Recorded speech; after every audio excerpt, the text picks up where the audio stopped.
पाहताय खरा सामना न्यूज, माध्यम डिजिटल, बातमी अस्सल। एलसीबीचा तस्करांवर घाव, गुंगीकारक कफ सिरप बाटल्या जप्त, सुरतचे 3 तस्कर जेरबंद।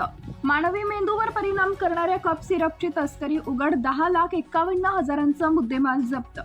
मानवी मेंदूवर विपरीत परिणाम करणाऱ्या गुंगीकारक कफ सिरपच्या अवैध तस्करीचा धुळे स्थानिक गुन्हे शाखेनं पर्दाफाश केलाय।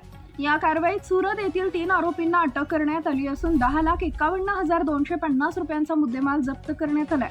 पोलीस अधीक्षक विशाल आनंद यांच्या आदेशानुसार आणि अप्पर पोलीस अधीक्षक अजय देवरे यांच्या मार्गदर्शनाखाली स्थानिक गुन्हे शाखेचे पोलीस निरीक्षक ज्ञानेश्वर वारे यांच्या पथकाला गोपनीय माहिती मिळाली होती। त्यानुसार कुसुंबा गावातील उड्डाण पुलाखाली सापळा रचण्यात आला।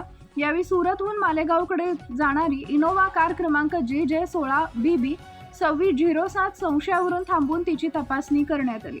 तपासणी दरम्यान वाहन चालक एजाज रफिक शेख राहणार सुरत गुजरात याच्या ताब्यातून कोडाईन फॉस्फेट युक्त रेक्स्टॉन टी आणि कॅनॅक्स टी 10 या गुंगीकारक कफ सिरपच्या एकूण 410 सीलबंद बाटल्या आढळून आल्या। जप्त करण्यात आलेल्या कफ सिरपची किंमत 41,250 रुपये असल्याचं पोलिसांनी सांगितले। या प्रकरणी धुळे तालुका पोलीस ठाण्यात संबंधित कलमान्वये गुन्हा दाखल करण्यात आलाय। आरोपीकडून गुन्ह्यात वापरण्यात आलेली सुमारे 10 लाख रुपये किमतीची इनोवा कार तसेच 10,000 रुपये किमतीचा मोबाईल फोन जप्त करण्यात आला।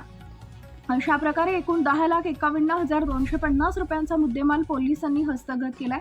या गुन्ह्याचा पुढील तपास स्थानिक गुन्हे शाखेकडे वर्ग करण्यात आल्यानंतर पोलिसांनी सुरत इथं धडक कारवाई करत प्रवीण जीवाराम सिरवी आणि इरफान उर्फ भिका इस्माईल मुलतानी या आणखी 2 संशयितांना अटक केली।